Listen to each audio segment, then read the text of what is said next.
Good afternoon, I'm April Clarke and welcome to Griffith University News.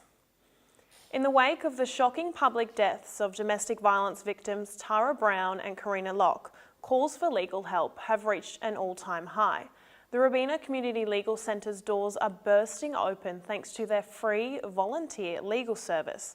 However, they cannot expand to meet this public demand due to their lack of state government funding. A short consultation with a lawyer could cost you an absolute fortune.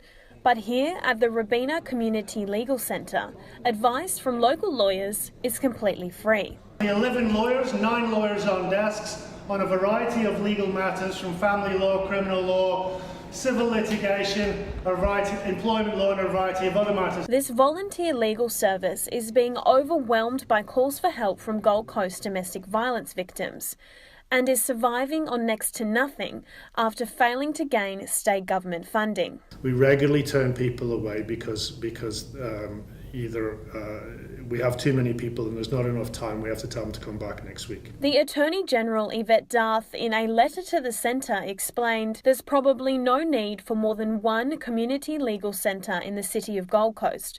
We may consider funding, but not before 2017.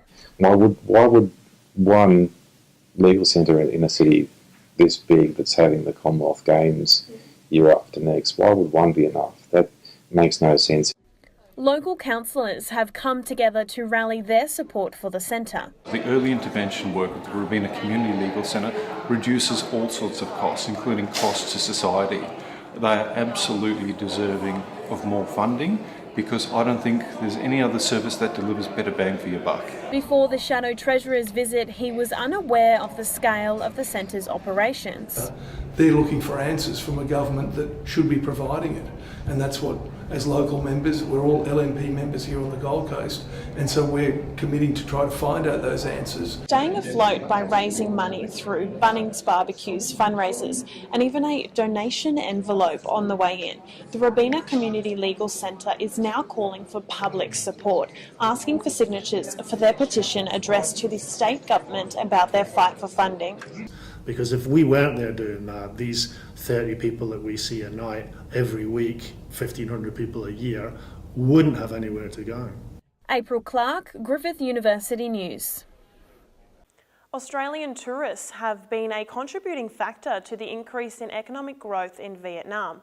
Not only do they provide business and revenue, but many tourists are donating time and money to those affected by the war. Stephanie Davis has the story. Vietnam has become a popular tourist destination for Australians, although many are not visiting the country just to experience a relaxing holiday. Many tourists have come to pay their respect to those affected by the war.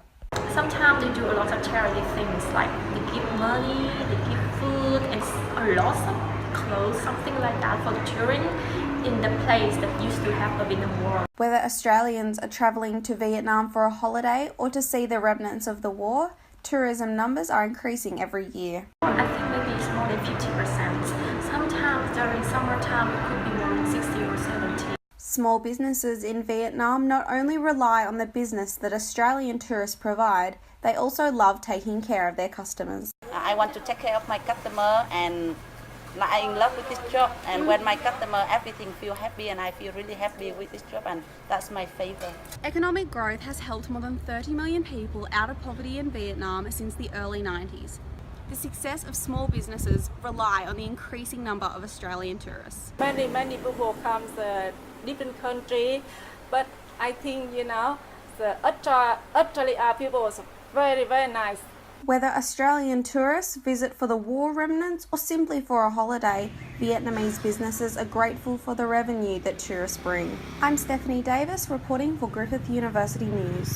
To a story close to home, 22-year-old Griffith University student Brianna Woodward has been confined to a wheelchair her whole life.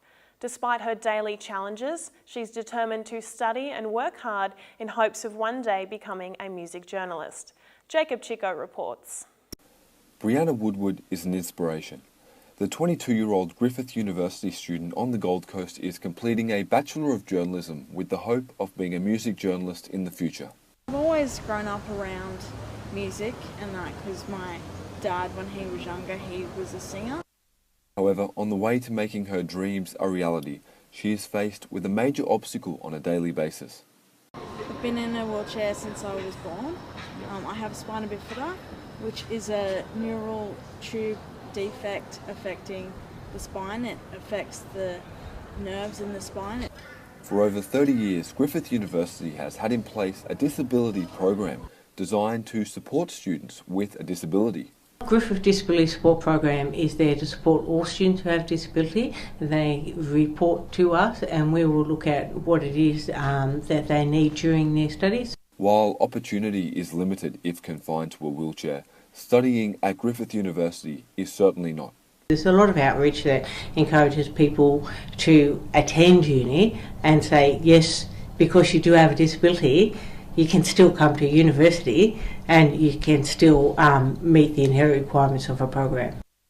For Brianna, the drive and will she has to get to where she wants to be is remarkable, and she knows that there is still hope for herself and others in a similar situation to reach their goals. And while there are opportunities to work in Australia, travel and work overseas does appeal to Brianna. I want to go to the US and open a lot of the music market in there. There's no question university study is demanding. However, Brianna is grateful for all it has prepared her for. You've got to work hard and you've got to meet deadlines and all that sort of thing. And so that was really beneficial to me. Almost 20% of Australians are living with a disability. For Brianna, this is something that won't stop her from chasing her dreams. I would just say just keep trying and just keep finding ways to, if you have to modify things to fit you, just do whatever you can to get to where you want to be. Jacob Chico, Griffith University News. It's the ongoing debate surrounding the sweet white granules we all enjoy.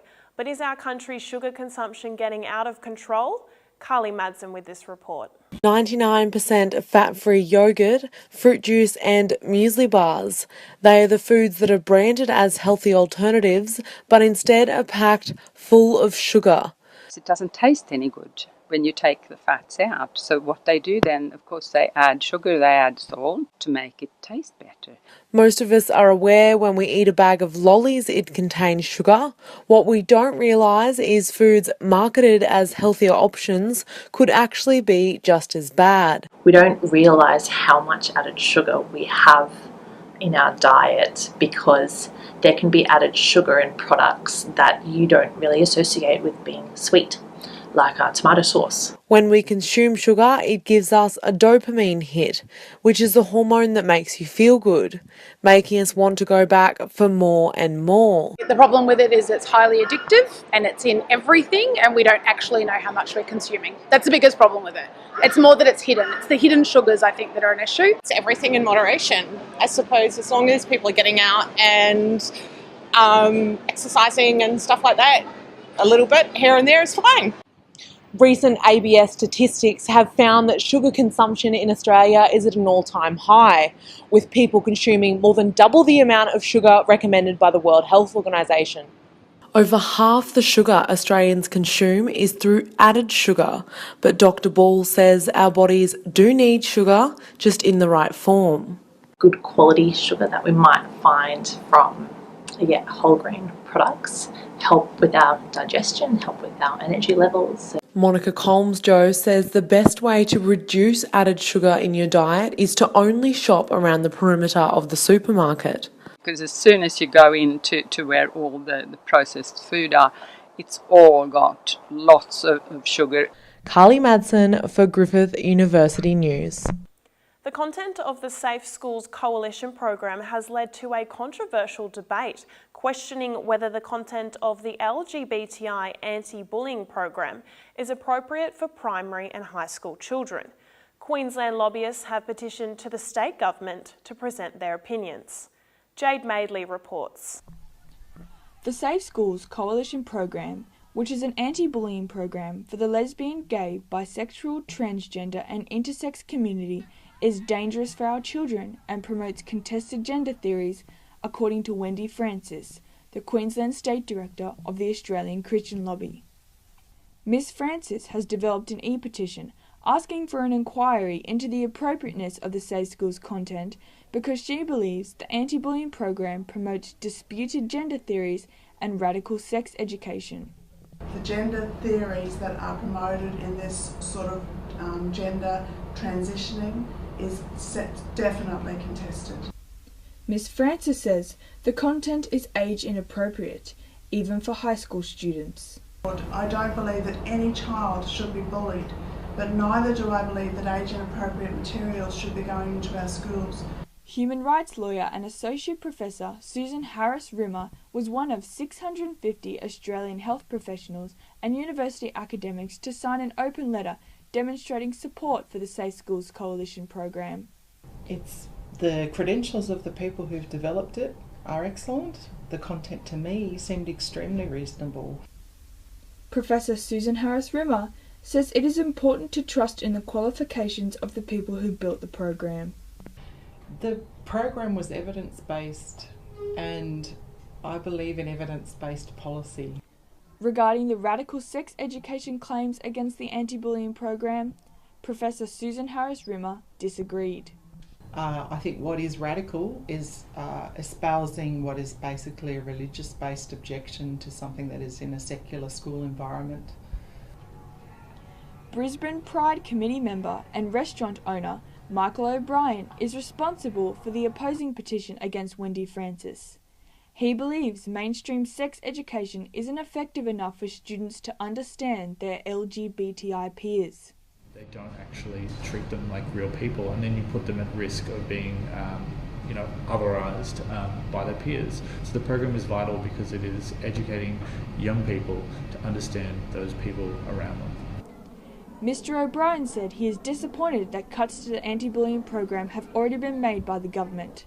However, he will be persistent with supporting safe schools. So I will be fighting hard to make sure that we get that funding to the program in Queensland by whatever means we can. On the 18th of April, the two e-petitions debating the content of the Safe Schools Coalition program closed. In total, over 21,000 people gave their signatures. However, no response was tabled by the Queensland Government. The issue is ongoing, and Queensland state schools listed with the program still remain anonymous. I'm Jade Madeley, reporting for Griffith University News. 2016 has certainly been the year of fascinating experimental technology, now adding virtual reality headsets to the list. But like all new technology, there are many unexplored risks which can pose hazards to consumers' health and well-being if misused. Reporter Jaden Hausfeld has the story. Virtual reality headgears are finally here, with the releases of the Oculus Rift and HTC Vive hitting the mainstream market, with more devices to roll out later in the year. Although these extraordinary pieces of hardware can do a lot of cool things, they do come with long lists of health risks and warnings for extended use. Shawnee Bowman is a VR lab manager in Brisbane. She says limiting the time you use VR will help counter side effects. We limit the actual VR experience, the time you're in the headset, to about 10 to 15 minutes tops. Manufacturers of these headsets, like Oculus, have put in extensive health and safety warnings, outlining possible symptoms that can be contracted, such as seizures, loss of awareness, impaired balance, and much more. Even prohibiting children younger than 12 to use their device, as prolonged use could negatively impact their hand-eye coordination, balance, and multitasking ability. Jeremy Bailenson is the creator of the VR lab in Brisbane and says VR is far from being perfected. It won't be perfected for some time. In the near term, there's going to be issues of fatigue on the eyes. There's going to be issues of forgetting where you are. In general, we recommend taking it slowly. For the most part, researchers say that much like figuring out the positive and negatives of our new smartphone obsession, we'll figure out how to handle VR. Like all new technology, the first generation of these VR headgears will be further developed and improved upon in the years to come. So using the headgears in moderation and limiting the time you spend in it is the best way to reduce any long-term negative side effects to keep you enjoying VR right now. This is Jaden Hausfeld reporting for Griffith University News. That's all the news for today. I'm April Clarke and you have been watching Griffith University News.